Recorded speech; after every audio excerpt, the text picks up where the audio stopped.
नमस्कार दोस्तों, सेंगोल आईएएस में आपका स्वागत है। हम पिछले 2 लेक्चर में आपको संविधान और राज्य व्यवस्था के पहला लेक्चर में आपको हमने क्या बताया था, डिटेल।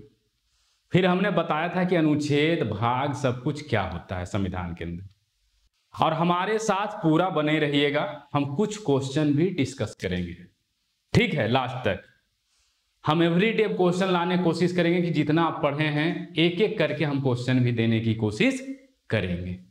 तो आज हम देखेंगे कि जो हम लोग संसद में यूज करते हैं बहुमत शब्द, इसका मेजोरिटी का मतलब क्या है। थोड़ा हम बेसिक क्लियर कर रहे हैं। अगले सीरीज से हम जो है प्रस्तावना से मेन लेक्चर को हम चालू करेंगे। तो इस चीज को समझने के लिए पहले हम मेजोरिटी और बहुमत के बारे में समझते हैं। और आप लोग बने रहें। अच्छा लग रहा है आप लोगों का कमेंट, व्यू, लाइक, सब्सक्राइब, बहुत अच्छा लग रहा है। आपको इसी प्रकार से एजुकेशन के सेक्टर में बदलाव चाहिए, तो जो नए स्टार्ट कर रहे हैं उनको आप लोग साथ दीजिए। मेरा एक ही ड्रीम है कि देश में फ्री एजुकेशन होना चाहिए, सबको, महंगा नहीं होना चाहिए, सबके पास मुफ्त शिक्षा पहुंचना चाहिए। आईएएस यदि रामू मांझी का भी बेटा बनना चाहिए, यदि वीरेंद्र पंडित का बन रहा तो रामू मांझी का भी बनना चाहिए। सबका सब जो है यूपीएससी क्लियर करना चाहिए, अमीर हो या गरीब हो। उसी को ध्यान में रखते हुए हम इस लेक्चर को लाया हूं। चलिए अब जो है हम सीरीग्रेस करते हैं, आगे देखते हैं क्या है। आइए एक एक करके हम चीजों को देखेंगे। सबसे पहले टेबल ऑफ कंटेंट देखते हैं कि टेबल ऑफ कंटेंट क्या है। हम देखेंगे पूर्ण बहुमत जो चुनाव में यूज होता है। मोदी जी ने 272 सीट पार कर दिया है, पूर्ण बहुमत की सरकार बन गया है, समझ रहे हैं। साधारण बहुमत की बात करेंगे सिंपल बिल के लिए, प्रभावी बहुमत की बात करेंगे, विशेष बहुमत की बात, स्पेशल मेजोरिटी, इफेक्टिव, सिंपल। नहीं देखते कितनी क्यूरियोसिटी के साथ लोग न्यूज देखता है कि भाई आज किसका सरकार बना, किसका पूर्ण बहुमत आया। वो किस में बात करता है, पूर्ण बहुमत में करता है। मतलब जब भी इलेक्शन होता है लोकसभा का तो राज्यसभा के लोग एकदम टीवी पे ध्यान लगा के बैठे रहते हैं। अरे किसका सरकार आने वाला है भाई, मोदी जी का सरकार आने वाला है कि राहुल गांधी जी का सरकार आने वाला है, लालू जी का सरकार आने वाला है कि नीतीश जी का आने वाला है, योगी जी का कि अखिलेश जी का। तो वो जब रुझान आता है तो देखते होंगे न्यूज़पेपर में कि पूर्ण बहुमत की सरकार बनी, या एग्जिट पोल में देखते होंगे पूर्ण बहुमत की सरकार आने वाली है। तो ये पूर्ण बहुमत का जो बात आप सुनते हैं रोजमर्रा की जिंदगी से ही तो है। एवरी ईयर 5-6 इलेक्शन देश में होते रहता है। तो ये वर्ड जो है काफी लोकप्रिय है, लेकिन लोगों को मतलब ही मालूम नहीं है कि पूर्ण बहुमत क्या होता है भाई, एब्सोल्यूट मेजोरिटी क्या होता है। बोलता पूरा, अरे भाई अब पूर्ण बहुमत के चक्कर में गांव में क्या करता है, बवाल कर लेता है, लोग मार कर लेगा, नहीं नहीं नहीं पूर्ण बहुमत नहीं मिला। तो हम उन्हीं का कंफ्यूजन हम दूर करने आए हैं। आइए देखते हैं पूर्ण बहुमत क्या है। किसी विशेष सदन की कुल संख्या, जैसे बोल रहा है किसी विशेष सदन, मान लो सदन वो एलएस भी हो सकता है, आरएस भी हो सकता है, लोकसभा, राज्यसभा भी हो सकता है, विधानसभा भी हो सकता है, विधान परिषद भी हो सकता है, राज्य में है। तो बोल रहा है कि कुल संख्या के 50% से अधिक के बहुमत को पूर्ण बहुमत कहा जाता है। समझ रहे हैं ना, 50% से अधिक। तो 50% क्या, आइए एग्जाम्पल समझते हैं। उदाहरण के लिए लोकसभा में पूर्ण बहुमत का मतलब है 545 का 50% प्लस 1 273। यदि 545 पे इलेक्शन हुआ, कोई यदि बीजेपी हो या भाई साहब कांग्रेस हो, ये 273 सीट ले आएगी तो इनकी सरकार बन जाएगी। बोलेगा भाजपा का सरकार आया, पूर्ण बहुमत वाली सरकार आई, यही तो कहता है। और जश्न मनाता है। जश्न कैसे मनाता है, पूरा एकदम लड्डू है, पेड़ा है, पटाखा है, हर घर भगवा छाएगा, गाना बजता है कि हमारी पूर्ण बहुमत की सरकार बनी। ये कौन कहता है, कार्यकर्ता लोग कहता है ना। तो यही तो पूर्ण बहुमत है। फिर हम राज्यसभा के मामले में देखेंगे पूर्ण बहुमत, तो सदन की कुल सदस्यता का 50% प्लस 1 कितना हो गया भाई साहब, 123 हो गई। नहीं बोलता है, कभी कभी न्यूज में सुनते होंगे कि जम्मू कश्मीर के जो है आर्टिकल अनुच्छेद 370 की क्लॉज 1 और 2 को हटा दिया गया है पूर्ण बहुमत से, मतलब 50% से ज्यादा मिल गया।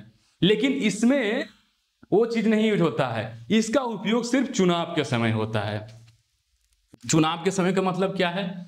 इसके लिए इस बहुमत से कोई भी कानून पारित करने के लिए संसद के किसी सदन द्वारा पूर्ण बहुमत का जो है बहुमत का उपयोग नहीं किया जाता। देखिए संसद क्या बोल रहा है? संसद में किसी भी सदन के द्वारा, सदन लोकसभा हो आरएस है, इसका उपयोग नहीं किया जाता है। खत्म, एक लाइन में। इसका उपयोग सिर्फ चुनाव का रिजल्ट के लिए किया जाता है, जो लिखा हुआ है। आम चुनावों में किया जाता है। चुनाव में पूर्ण बहुमत करने वाले राजनीतिक दल केंद्र में सरकार बनाता है और राज्य के चुनाव में पूर्ण बहुमत वाला राजनीतिक दल राज्य के में सरकार बना है। जैसे मान लो कि 2019 के इलेक्शन हुआ, बीजेपी ने क्या किया भाई साहब? 273 प्लस सीट जीत लिया, इसकी पूर्ण सरकार बन गई, पूर्ण बहुमत वाली सरकार। यही तो है, बहुमत की सरकार बनी। भाजपा ने क्या किया? यूपी में 201 प्लस ले आया, यूपी में सरकार बन गई पूर्ण बहुमत वाली। यही तो है भाई साहब, और कुछ नहीं है। तो आपको पूर्ण बहुमत समझ में आ गया होगा। अब हम आगे बढ़ते हैं और देखते हैं चीजों को आगे क्या होगा। तो मतलब रोहन जी और सोहन जी थे। रोहन जी भाजपा के समर्थक थे तो सोहन जी कांग्रेस के समर्थक थे। रोहन जी को पता चला कि हमारी पार्टी जो है जीत गई, पूरा लड्डू पेड़ा बांट रहे हैं कि हमारी पूर्ण बहुमत की सरकार। अब हम बात करते हैं साधारण सिंपल मेजोरिटी की बात हम करते हैं। पूर्ण बहुमत के उपयोग कहां किया जाता है? तो चुनाव परिणाम के लिए किया जाता है, बस। किसी भी कानून बनाने के लिए नहीं किया जाता है। एक लाइन में क्वेश्चन बनेगा कि किस में किया जाता है, तो बोलिएगा ना कि इसका प्रयोग सर सिर्फ और सिर्फ किया जाता है इसके लिए। ठीक है, अब आइए साधारण बहुमत की बात करते हैं। सिंपल मेजोरिटी क्या होती है? सिंपल मेजोरिटी की बात हम करते हैं। इसका उपयोग ज्यादातर भारत में कानून बनाने के लिए किया जाता है। कानून बनाने के लिए किया जाता है। सिंपल सी बात है, कोई भी ज्यादातर बिल जो है सिंपल विधेयक के द्वारा ही पास किया जाता है। बोलता है कि सदन में उपस्थित, सिंपल सी बात देखिए, उपस्थित और मतदान करने वाले की कुल सदस्यों के 50% उपस्थित और मतदान करने वालों को, हम अगला स्लाइड में उदाहरण से देखेंगे, के अधिक बहुमत की साधारण बहुमत कहा जाता है। बस 50% से अधिक आया उसको हम साधारण बहुमत कर देंगे। इसे याद रखिएगा, कामकाजी या कार्यात्मक बहुमत भी कहते हैं। ऑप्शन दे देगा, किसको कहते हैं? पूर्ण को, बी दे देगा साधारण को। क्वेश्चन में डिस्कस कर रहा हूं, ध्यान से देखिएगा। सी दे देगा कि 1 एंड 2, अब डी दे देगा कोई नहीं, नन। तो आंसर क्या होगा? कामकाजी साधारण विधेयक। बताइए आप लोग, तो आंसर हो जाएगा साधारण विधेयक को। हो गया, आगे पीसीएस में पूछता है। अब हम इसके उदाहरण से जान, जैसे उदाहरण लीजिए एक क्वेश्चन, यदि लोकसभा में 2 रिक्त स्थान है, ठीक है, और उसके 30 सदस्य मतदान से परहेज करता है। कोई बिल पास हो रहा है, मान लो कि कोई बिल पास हो रहा है जम्मू कश्मीर से रिलेटेड है, या कोई बिल पास हो रहा है मान लो कि सीएए से रिलेटेड है, तो कुछ सांसद कहा कि ये इलीगल है तो परहेज हो गया, और 2 रिक्त है। तो उस सदन में केवल 1513 सदस्य है। भाई साहब कितना हुआ? 1513। तो हम कैसे निकालेंगे? 545 माइनस 2 माइनस 30, 513 हमने निकाल दिया 513। तो उपस्थित होते हैं, कितना होते हैं? तो हमने क्या किया, 545 में से 2 को घटाएं और फिर हमने 30 को घटा दिए, तो 513 ही तो उपस्थित हो रहे हैं। अब जो वोटिंग होगा, अब बिल पास हो जाएगा। तो बोलता है मतदान करते हैं 513। उस स्थिति में लोकसभा का जानते हैं कितना हो जाएगा साधारण बहुमत? 256 है, मतलब एग्जैक्ट होता है 256.5। हम इसे 257 भी ले सकते हैं, टेंशन नहीं लेना है। तो क्या हुआ, 2 रिक्त था और 30 ने परहेज किया, तो हम जो है तत्काल बिल को हम पास कर लेंगे। कितना? साधारण से। इसको इसलिए सरल बनाया गया कि कोई भी बिल जो है ना फंसे। जैसे धन विधेयक हम तुरंत पास कर देते हैं, साधारण विधेयक है तुरंत पास कर देते हैं, वित्त विधेयक साथ सिंपल बिल ही रखना होगा। नहीं तो हम ज्यादा जटिल प्रक्रिया करते हैं तो हमारे देश के बहुत सारे कानून फंस जाते हैं। क्लियर है? आइए जानते हैं कि इसका प्रयोग कहां कहां होता है, जहां से क्वेश्चन आता है। क्वेश्चन कहां से बनता है? हर बार यूपीएससी, बीपीएससी, यूपीपीसीएस में पूछता जाता है। आइए, साधारण बहुमत का प्रयोग हमने बता दिया सिंपल बिल पास करने में, बता दिया मैंने धन विधेयक को पारित करने में, वित्तीय विधेयक को पारित करने में, राज्य में आपातकाल यानी राज्य में राष्ट्रपति शासन आर्टिकल 356 के तहत, आर्टिकल 356 के तहत जो हम बिल पास करते हैं, समझिए। देश में वित्तीय आपातकाल की, मान लो कि आर्टिकल 360 की बात हम कर रहे हैं करने के लिए, समझिए। आपातकाल को समाप्त करने के लिए भी घोषणा कर सकते हैं। सिंपल बिल लाते हैं, एक बिल लाएंगे पास कर देंगे, वहां राष्ट्रपति शासन लग गया। देश में मानो कि कंगाली आ गया, हम बिल लाएंगे, हो गया। तो ये सब सिंपल बिल से पास होता है। और थोड़ा सा हम देख लेते हैं एप्लीकेशन क्या है। देखिए, जैसे विश्वास और अविश्वास प्रस्ताव पारित करने के लिए, ये सब वर्ड से आपको नहीं डरना है। हम एक एक करके हम बताएंगे अगले क्लास में, और क्वेश्चन भी हम चर्चा करेंगे, ठीक है। धन्यवाद प्रस्ताव, निंदा प्रस्ताव, स्थगन प्रस्ताव पारित करने के लिए एक एक कीवर्ड कराएंगे। हम वो टीचर नहीं हैं कि पैसा कमाने की दृष्टि से गए, कुछ भी पढ़ा के आगे स्टूडेंट को भाग आए। अरे ऐसा नहीं करना भाई, पूरा अच्छे से हमको पढ़ाना है। इसीलिए तो हम यूट्यूब पे फ्री लेकर आए हैं। हम सबको तिलिस्म जो है तोड़ना चाहते हैं, तिलिस्म कि आप गलत क्यों करते हो, स्टूडेंट को क्यों बेवकूफ बनाते हो। आवाज भाई साहब 2023-24 के अनुसार क्वेश्चन पूछ रहा है। टीचर जो है पुराने हो चुके हैं, उनसे बनता नहीं है, वो अपडेटेड पास पूछता नहीं है, समझ रहे हैं ना। उसी को बात हम कर रहे हैं। लोकसभा और राज्यसभा विधानसभा के अध्यक्ष और उपाध्यक्ष का जो है चुनाव करना होता है, समझ रहे हैं ना। राज्यसभा के उप सभापति हरिवंश नारायण जी भी हैं चुनाव कराने के लिए। राज्य विधानमंडल द्वारा संविधान संशोधन विधेयकों के अनुसमर्थन के लिए, जैसे मानो कि जीएसटी से था, जीएसटी क्या था, राज्य विधानमंडल के द्वारा सिंपल मेजर से पास कर रहा था जीएसटी।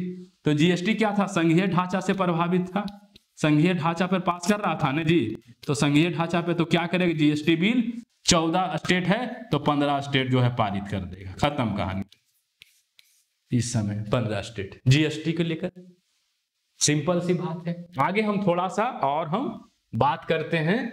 तो पूर्ण बहुमत कहां था, चुनाव में प्रयोग किया। साधारण बहुमत कहां किया, साधारण विधेयक के लिए, इमरजेंसी के लिए, उसकी बात कर लिए। कहां कहां है उसका हमने प्रयोग कर लिए। एक एक करके चीजों को समझना है बच्चे, नहीं तो आप फिर से दोबारा समय लगेगा आपको तैयारी करने में।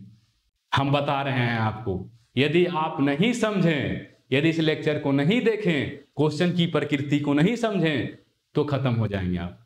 आज के जमाने में बड़े बड़े कंपनियां आई है, बड़े बड़े कोचिंग आया है, शॉर्ट्स वीडियो डालता है और बवाल करता है कि हम तो बहुत बड़े आईएएस बना देंगे आपको।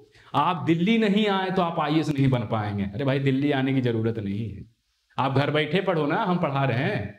सारे बड़े बड़े कोचिंग जो है, बड़े बड़े कंपनी आ गया है टेक सेक्टर में, एजुकेशन को खरीद रहा है, आपको बेवकूफ बना रहा है, आपको टेलीग्राम पे डाल के, सोशल मीडिया पे डाल के क्या कर रहा है, सब जगह आपको बेवकूफ बना रहा है। इसलिए इस बेवकूफ वाली हरकत से दूर होइए और यूट्यूब पे सहारा लेके पढ़िए। नए नए लोग पढ़ा रहे हैं, अच्छे से पढ़ा रहे हैं। हम सब जैसे शिक्षक आप ही के लिए तो आए हैं, किसी भी प्रकार की दिक्कत ना हो उसके लिए आए हैं। तो चलिए हम अगला बिल पे बात करते हैं, क्या है। अब हम बात करते हैं भाई साहब प्रभावी बहुमत, इफेक्टिव मेजोरिटी क्या होता है, एकदम समझना है। प्रभावी बहुमत हम साथ में इंग्लिश भी लिखते गए हैं आपको। देखिए, इफेक्टिव मेजोरिटी कुछ नहीं होता। साधारण में क्या बोल रहा था, पूर्ण में 50% प्लस 1 पूर्ण सरकार, साधारण में क्या उपस्थित एवं मत देने वाले के 30 लिया, 2 नहीं लिए। अब हम प्रभावी बहुमत नहीं बोलता, प्रभावी बहुमत से विधेयक पास हो गया, यानी सरकार की समर्थन थी। तो यही है कि संसद के सदन की प्रभावी शक्ति के लिए 50% से, देखिए क्वेश्चन देखिए, संसद के सदन की प्रभावी शक्ति के 50% से अधिक के बहुमत को प्रभावी बहुमत कहते हैं। खत्म। संसद के सदन की प्रभावी शक्ति से, संसद की सदन की जो प्रभावी शक्ति, हम क्वेश्चन आपको समझाएंगे आगे, प्रभावी शक्ति है 50% से थोड़ा सा ज्यादा हो गया तो उसको हम प्रभावी बहुमत कहेंगे। प्रभावी बहुमत शब्द का तात्पर्य है उस समय सदन में उपस्थित, देखिए खत्म, सदस्यों की संख्या से है, खत्म। प्रभावी का मतलब है उस समय सदन में कितने उपस्थित लोग हैं, खत्म। एक लाइन में मान लो गांव में पंचायत हो रहा, हमने गांव वाले को बुलाया कि 1000 आदमी आएगा, लेकिन आया 700, तो हम बिल पास किए, तो बोले इस गांव में जो भी चापानल बनेगा प्रभावी बहुमत से पास हुआ है, 700 से आबादी था। इसलिए इसकी गणना सदन की कुल संख्या से रिक्त और अनुपस्थित सीटों की संख्या को घटाकर की जाती है, बस। मानो 1000 हमने गांव में लिया आबादी, 300 मरा हुआ था, 300 नहीं आया, 330 यानी 700 से 600 कितना कर लेंगे हम, 670 पे कर लेंगे। तो देखिए प्रभावी बहुमत की फार्मूला क्या होता है, सदन की कुल संख्या माइनस रिक्त और अनुपस्थित सीटों की कुल संख्या, खत्म। प्रभावी बहुमत का मतलब यह सदन की कुल संख्या और हम घटा देंगे रिक्त और अनुपस्थित सीटों की संख्या, खत्म। अब हम थोड़ा सा उदाहरण समझते हैं, आपको हम बताते हैं उदाहरण के द्वारा आगे क्या है। देखिए उदाहरण एक एक करके हम उदाहरण लिए हैं ताकि आप लोग को समझ में आना चाहिए। उदाहरण क्या है, लोकसभा और राज्यसभा में 10 सीटें खाली है, 10-10 सीटें खाली है।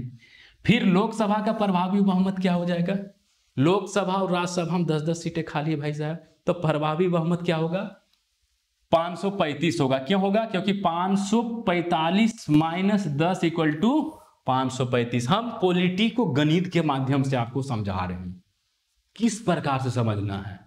और राज्यसभा का कुल बहुमत 235 कैसे होगा, 245 माइनस 10 यानी 235 हो गया, खत्म कहानी। इसी को हम बोलेंगे प्रभावी बहुमत।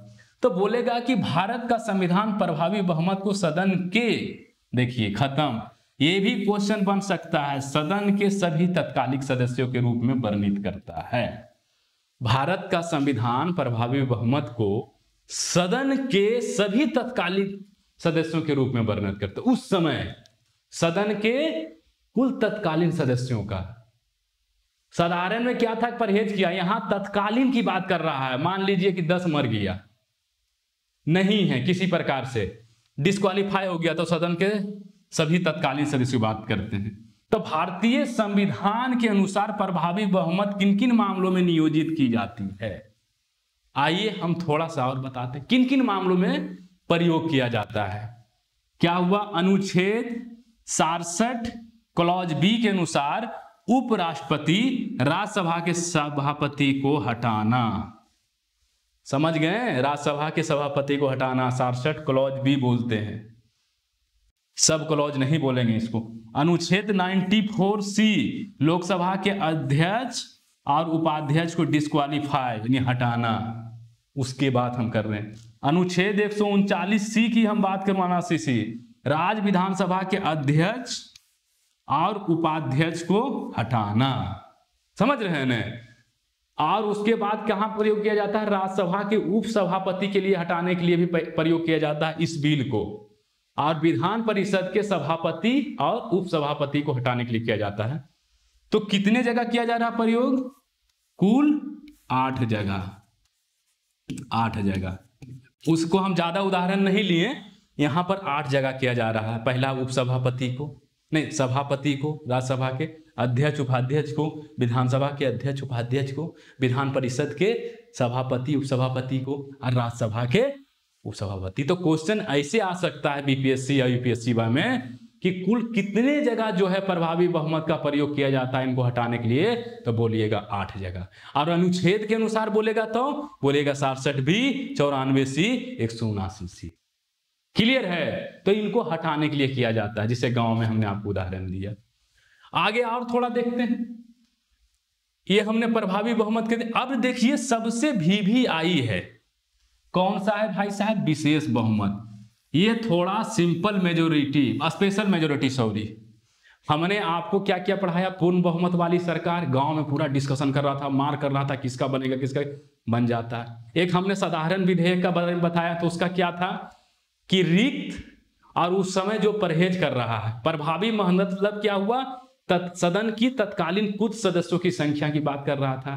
प्रभावी का मतलब क्या था, कुल में से रिक्त को हम घटा दिए और निकाल दिए, रिक्त में से हम कुल को घटा दिए और क्या किए, हमने निकाल दिए एक एक करके। तो फिर हम क्या देखेंगे, आगे हम देखेंगे एक एक करके। तो हम विशेष बहुमत की बात हम करते हैं, स्पेशल मेजोरिटी का हम बात कर लेते हैं। स्पेशल मेजोरिटी है क्या, हम एक एक करके आपको हम समझा रहे हैं। नहीं बोलता है इस गांव में आया है विशेष लोग आया है। गांव में जब पंचायत होता है, एक पहले ग्राम सभा का होता है तो पूरा गांव वाला के ले लेता है। फिर बोलता है ना गांव में जो कुल सदस्य है तो सिर्फ प्रभावी लोगों की बात कर लेते हैं। बोला बढ़िया है। अब बोला नहीं, गांव के कुछ विशेष लोगों को बुलाना है, क्योंकि विशेष बिल पारित होगा। हम देखते हैं विशेष बिल का पारित का मतलब हार्ड है, कितने लोग मतदान करेगा नहीं करेगा। पता चले अपना मन से गांव के पंच कर दिया तो कैसे होगा। तो बात हम करेंगे ना कि एक एक करके हम क्या करेंगे। तो विशेष बहुमत का मतलब स्पेशल मेजोरिटी होगी। इसका मतलब क्या है, संसद के सदस्यों में नियोजित पूर्ण प्रभावी साधारण बहुमत के अलावा किसी भी बहुमत के प्रकार को विशेष बहुमत करते। बस खत्म हो गया। देखिए विशेष बहुमत को हम क्या कह रहे हैं कि पूर्ण प्रभावी और साधारण विधेयक के अलावा जो भी हो रहा है पारित, उसे हम क्या बोल रहे हैं, विशेष बहुमत के रूप में जाना जाता है। मतलब विशेष बहुमत स्पेशल मेजोरिटी का मतलब ये हुआ कि पूर्ण प्रभावी और साधारण बहुमत के अलावा जिस बिल से पास किया जाता है के प्रकार को हम क्या बोलेंगे, विशेष बहुमत के रूप में जाना जाता है। क्लियर हो गया यहां तक? थोड़ा सा और समझिए। भारतीय संविधान में विभिन्न अनुच्छेदों, अब देखिए एकाएक हम क्वेश्चन बता रहे हैं, आर्टिकल के तहत 4 प्रकार के विशेष बहुमत का चर्चा किया जाता है। विशेष बहुमत हम क्या बोल रहे हैं कि पूर्ण के अलावा, साधारण के अलावा, हम वर्णन कर रहे हैं ना, अब प्रभावी के अलावा, अब इसके अलावा जो भी बिल पास होगा विशेष रूप से उसको किस में शामिल करेंगे, हम विशेष बहुमत होंगे। इसका 4 जगह परिच्छेद किया, इस बिल को 4 अनुच्छेदों में प्रयोग किया जाता है भाई साहब। तो हम बात करें किस किस का, आइए बात करते हैं। किसका, मन में क्यूरियोसिटी तो हो रहा होगा ना, गांव में पूछ रहा होगा अरे भाई तुम दिल्ली से जब पढ़ के आए हो तो किसका, तो बोला भाई इसका। तो क्या है उसके बारे में, तो बोल रहा है कि फर्स्ट में बोल रहा है कि संविधान 61 के तहत विशेष बहुमत किससे संबंधित है भाई साहब, तो राष्ट्रपति से संबंधित है, डिस्क्वालिफिकेशन महाभियोग चलाने के लिए। 2 में क्या है, अनुच्छेद 249 के तहत विशेष बहुमत राज्य सूची पे राज्यसभा यदि कोई कानून बनाए उसी से संबंधित है कि नहीं। अनुच्छेद 368 के तहत संविधान संशोधन से संबंधित है, लेकिन संविधान संशोधन साधारण होगा कि माध्यम होगा कि या कठोर होगा, जैसे जीएसटी वेएसटी बिल से संबंधित हम देखेंगे। फिर बोल रहा चौथा क्या है, अनुच्छेद 368 के तहत विशेष बहुमत प्लस साधारण बहुमत द्वारा 50% राज्य से अनुसमर्थन। तो इसका उदाहरण कौन सा हमने आपको बताया था, जीएसटी 1 जुलाई 2017 को याद कीजिए, बहुत बड़ी घटना हुई थी इंडिया में, स्वर्गीय प्रणब मुखर्जी जी के द्वारा उद्घाटन किया गया था। तो हम इसके 4 जगह हम डिस्क्वालीफाई कर रहे हैं, एक एक करके हम उदाहरण से समझते हैं 4 जगह इसका क्या प्रयोग हो रहा है, उस चीजों को समझते हैं। ठीक है, अनुच्छेद 61 के अनुसार विशेष बहुमत, देखिए ये 4 आपको याद रखना है, इसी से क्वेश्चन आता है। बहुत कम टीचर पढ़ाते हैं, वो बोलता बाबू पढ़ लेना, बाबू पढ़ते रह जाता, बाबू जो अपने सोना में लगा रहता, क्या पढ़ेगा, बाबू सोना बाबू सोना। बहुत बढ़िया बोलते हैं मास्टर साहब दिल्ली वाले, सब पटना वाले, लखनऊ वाले, बाबू पढ़ लेना, क्योंकि उसको खुदे समझ में नहीं आ रहा है तो तुम बोलते हो बाबू पढ़ लेना, तो तुम सोना में लगे रहते हो। और सोना खाई और बाबू खाई, समझ नहीं पाते हो बच्चे। तो आओ बाबू सोना के साथ तुम बतियाओ, हमें कोई प्रॉब्लम नहीं, सोना के बतियाते के साथ हमारा लेक्चर देख लो, तुम्हें विशेष प्रकार की बहुमत भी समझ में आ जाएगा। हम एक ऐसे टीचर हैं, तुम सोना बाबू करते रहो, निब्बा निब्बी करते रहो, हमें कोई प्रॉब्लम नहीं है, लेकिन तुमको हम समझा देंगे, ये हमारी गारंटी है। चलिए आते हैं, बोल रहा है कि भारतीय संविधान के अनुच्छेद 61 के अनुसार राष्ट्रपति पर महाभियोग चलाने का सिर्फ एक ही है, क्या, संविधान का उल्लंघन करता हो तो क्या करेगा, वायलेशन ऑफ द कॉन्स्टिट्यूशन, तो राष्ट्रपति पे चलाएगा, चलाने की प्रक्रिया से संबंधित है। इस अनुच्छेद के तहत हम किस प्रकार की करेंगे, विशेष बहुमत को सदन की, विशेष बहुमत का उपयोग करेंगे, विशेष बहुमत को सदन की, बताइए, कुल संख्या के 2/3 बहुमत के रूप में संदर्भित किया जाता है। 2/3 बहुमत होना चाहिए। क्या बोल रहा है, विशेष बहुमत की सदन की कुल संख्या, तो सदन की कुल संख्या कितना है बताइए भाई साहब, 545 हो गया। 545 को 2/3 करेंगे आपको तो 363 दशमलव समथिंग आएगा। इसको हम 364 मान सकते हैं, समझिए। उसी प्रकार की ये लोकसभा का था। राज्यसभा का क्या हो जाएगा, 245 गुने 2/3 हम कर सकते हैं, तो ये आपका आ जाएगा 163.33 बराबर 164। तो कुल की हम बात कर रहे हैं, कुल ले रहे हैं। तो उसी का देखिए आप उदाहरण समझिए कैसे बोल रहा है कि इस अनुच्छेद के अनुसार लोकसभा का विशेष बहुमत 364 होगा और राज्यसभा का विशेष बहुमत 164 होगा। तो हमने कैसे निकाले, सदन का कुल ले लिए कितना 545, तो इसका कितना 363 यानी 300 हम 64 माने। राज्यसभा का हमने कितना ले लिए 245 यानी 163.33 164 मान। जरा दोनों को जोड़िए तो कितना हो जाएगा, दोनों सदन, लेकिन एक एक सदन की बात कर रहे हैं। 4 4 8 6 6 12 3 1 4 5 528 हो जाता है टोटल। है समझ रहे हैं। तो हम लोकसभा में जब बिल हम पास करेंगे तो क्या करेंगे, पहले ले लेंगे 2/3 कुल का अनुच्छेद 61 के अनुसार, फिर ले लेंगे किसका, राज्यसभा में अनुच्छेद 61 के अनुसार। तो मुझे लगता है कि यह आपका क्लियर हो गया होगा, बाबू सोना के साथ क्लियर हो गया होगा, एकदम स्पेशल से पढ़ना है। अब हम देखते हैं भाई साहब, क्या राज्य सूची पे राज्यसभा बनाता है 249 के तहत, तो कौन सा विशेष बहुमत आता है उसको हम थोड़ा समझते हैं। आइए, अनुच्छेद 249 के अनुसार विशेष बहुमत देखिए ये क्या कहता है। ये कहता है कि भारतीय संविधान के अनुच्छेद 249 के अनुसार, बहुत बढ़िया से लिखे हैं मेहनत करके, आशा करता हूं कि आपको समझ में आएगा। समझ रहे हैं ना, पसीना चल रहा है फिर भी हम आपको समझा रहे हैं। विशेष बहुमत उपस्थित और मतदान करने वाले सदस्यों के 2/3 बहुमत। क्या बोल रहा है, विशेष बहुमत उपस्थित, यहां क्या बोल रहा है, उपस्थित और मत करने वालों का, समझिए, करने वालों का 2/3। कितना भाई साहब, हम 2/3 की हम बात कर रहे हैं, तो 2/3 कैसे होगा, मान लीजिए कि विशेष बहुमत उपस्थित और मत करने वाले, उपस्थित हो गए कितने 245 हैं, उसका मान लो मत करने वाले कुछ और होगा, मान लो कि सब मिला मत करने वाला 225 है, तो इसका 2/3 निकालेंगे।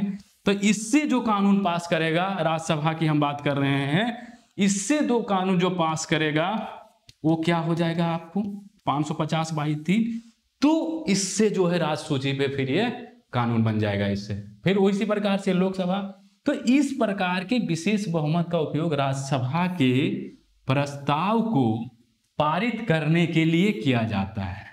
संसद को राज्य सूची के विषय पर कानून बनाने का अधिकार दिया जाता है। बस राज्यसभा क्या है भाई साहब, हाउस ऑफ स्टेट, तो डिसीजन कौन लेगा, राज्यसभा ही लेगा ने। तो यदि राज्य सूची पर किसी भी प्रकार के कानून हम बनाएंगे तो उपस्थित और मत देने वाले जिस समय कुल वाले के सदस्यों के 2/3 बहुमत का प्रयोग करेंगे, जब वो प्रस्ताव पारित हो जाएगा भाई साहब, तो संसद जो है इस पे कानून क्या करेगा, बना देगा। समझ रहे हैं, तो संसद क्या होगा, कानून बना देगा। ये समझ में आया। अब एक और आपको समझाते हैं थोड़ा सा। 4 प्रकार की हम बात किए थे। अनुच्छेद 368 के अनुसार विशेष बहुमत, देखिए कितना बढ़िया हम बात कर रहे हैं भाई साहब। अनुच्छेद 368 के अनुसार एक एक एप्लीकेशन हम खोल रहे हैं। ये देखिए, सीधे बोला सदन की कुल संख्या के 50% से अधिक द्वारा समर्थित। मतलब ये कह रहा है कि 50% अब प्लस इससे अधिक 1 + 2 + 3 कुछ हो सकता है। कुल संख्या के 50% से अधिक द्वारा समर्थित और उपस्थित, समर्थित साथ में उपस्थित और मतदान करने वाले सदस्यों के 2/3, बस यही है। बहुमत को विशेष बहुमत के रूप में संदर्भित किया जाता है 368 के अनुसार, है ना? 368 के अनुसार है, क्या है? 50% से अधिक समर्थित हो, उपस्थित और मत देने वाले, मतलब कितना कंडीशन है देखा जाए तो 1 कंडीशन, 2 कंडीशन, 3 कंडीशन की यहां बात कर रहा है। आप समझ रहे हैं? उदाहरण के लिए हम समझते हैं, यदि किसी विधेयक को लोकसभा में पारित किया जाना है तो उसे क्या करना है? 273 सदस्यों, कुल संख्या के 50% से अधिक, 273 संख्या मतलब कुल संख्या के 50% से अधिक का समर्थन प्राप्त होना चाहिए। और इसके अलावा इसे उपस्थित सदस्यों के 2/3 से अधिक द्वारा स्वीकार किया जाना भी और सदन में मतदान चाहिए। मतलब बोल रहा है भाई साहब कि यदि किसी विधेयक को लोकसभा में पारित किया जाना है तो उसे 273 सदस्यों यानी कुल संख्या के 50% से अधिक का समर्थन प्राप्त होना चाहिए। और इसके अलावा उपस्थित सदन सदस्यों के, पहले तो भाई साहब 2/3 मतलब समझ रहे, 50% से अधिक का समर्थन प्राप्त होना चाहिए, एकदम 274, 75 कुछ भी होना चाहिए। और जब उपस्थित है तो उससे 2/3 अधिक द्वारा स्वीकार किया जाना चाहिए और सदन में मतदान। मतलब समझ रहे हैं कितना टफ काम है, 3 कंडीशन है, अधिक है, उपस्थित और मत देने वाले के 2/3 की जरूरत है। तो ये थोड़ा टफ लग रहा, हार्ड वाला। इसका प्रयोग कहां कहां होता है थोड़ा समझ लीजिए। विशेष बहुमत का प्रयोग कहां कहां होता है? संविधान संशोधन विधेयकों को पारित करने के लिए, संविधान संशोधन के विधेयकों को पारित करने के लिए, खत्म। संविधान संशोधन विधेयकों को पारित को प्राप्त करने के लिए, सर्वोच्च न्यायालय और उच्च न्यायालय के न्यायाधीशों को हटाने के लिए, सुप्रीम कोर्ट के जजेस और हाई कोर्ट के जजेस को हटाने के लिए। हम आगे बताएंगे कैसे डिस्क्वालीफाई होता है, योग्यता क्या होता है, संविधान का उल्लंघन लोगों में कंफ्यूज होता है। भारत के मुख्य चुनाव आयुक्त और कैग के हटाने के लिए इसका उपयोग किया जाता है। राज्य विधान परिषद के निर्माण समाप्ति, राज्य विधान परिषद के निर्माण समाप्ति पर एक प्रस्ताव पारित करने के लिए राज्य विधानसभा द्वारा उपयोग किया जाता है, राज्य विधानसभा के द्वारा उपयोग किया जाता है। और केंद्र से सिंपल के द्वारा पार कर देगा। बोल रहा है कि राज्य विधानसभा परिषद के निर्माण या समाप्ति के एक प्रस्ताव पारित करने के लिए राज्य विधानसभा द्वारा उपयोग किया जाता है। देश में राष्ट्रीय आपातकाल के लिए विस्तार को मंजूरी देने के लिए, मान लो राष्ट्रीय आपातकाल कौन सा आर्टिकल के तहत लगता है जी? तो 352 के तहत लगता है, 352, तो उसको विस्तार देने के लिए। लास्ट में हम थोड़ा सा समझाते हैं एक और चीजों को। अब है भाई साहब कि साधारण बहुमत द्वारा 50% राज्य अनुसमर्थन करने के साथ अनुच्छेद 368 के लिए विशेष बहुमत। जैसे जीएसटी जब पारित हुआ था तो केंद्र पास कर दिया था विशेष बहुमत से, केंद्र विशेष बहुमत से पास किया था। आपको बता देते हैं इसके पहले वाला कंडीशन, राज्य प्लस 50% राज्य से ज्यादा समर्थन चाहिए, लेकिन समर्थन वो होगा सिंपल मेजोरिटी से। क्या करता है? राज्य जो है पास करता है सिंपल मेजोरिटी से वो उस बिल को जो केंद्रीय सरकार की संघीय ढांचा को जो प्रभावित करता है। आइए उदाहरण से समझाते हैं एक एक करके। ये लास्ट वाला है, हम एक एक करके आपको समझाते हैं। हम कोई भी लेक्चर को 40 से 45 मिनट से ज्यादा नहीं ले जा रहे हैं, हम आपको अपनी भाषा में समझाने की कोशिश कर रहे हैं। एकदम सरल भाषा में सीखना है भाई साहब, किसी भी प्रकार की दिक्कत नहीं होना चाहिए, नहीं तो बहुत बड़ी दिक्कत हो सकती है लाइफ में। एकदम सरल शब्दों में हम आपको समझा रहे हैं, हमारे साथ लास्ट तक बने रहिए। जब भी संविधान संशोधन विधेयक संघीय ढांचे, फेडरल स्ट्रक्चर में परिवर्तन की बात करता है, संघीय ढांचे लाने का प्रयास करता है तो ऐसे विधेयकों को उपस्थित सदस्यों के 2/3 विशेष बहुमत और मतदान के साथ साथ राज्य विधान मंडलों की कुल संख्या के 50% से अधिक पुष्टि के साथ साधारण द्वारा पारित करने के लिए किया जाता है। बहुमत आवश्यक है, बहुमत आवश्यक है। हमने क्या बोला कि संविधान के संघीय ढांचे में यदि परिवर्तन करना है तो ऐसे विधेयक उपस्थित सदस्यों के 2/3 से पारित करना होगा और कम से कम 50% राज्यों का अनुसमर्थन मिलना चाहिए। और वो राज्य अपने यहाँ क्या करेगा जी, सिंपल मेजोरिटी से क्या करेगा, पास करेगा। तो आप समझ गए ना, यहां तक हम आपको समझाने की कोशिश किए, एकदम हमने मेजोरिटी को साधारण शब्दों में समझाने की कोशिश किए, किसी भी प्रकार से दिक्कत ना हो हमने समझाने की कोशिश किए। आशा करता हूं कि यह लेक्चर आपको समझ में आएगा। लोगों को जो है आगे तक बताइए, शेयर कीजिए और बाजार में जिनका भी कंटेंट मिल रहा है उनसे आप तुलना कीजिए। हम ये बोलते हैं आपसे कि लेक्चर यदि पसंद आवे तो आप थोड़ा फीडबैक दीजिए, सब्सक्राइब भी कीजिए, लाइक भी कीजिए, कमेंट भी कीजिए और शेयर भी कीजिए। लेक्चर को अंत तक बने रहने के लिए आपका बहुत बहुत धन्यवाद।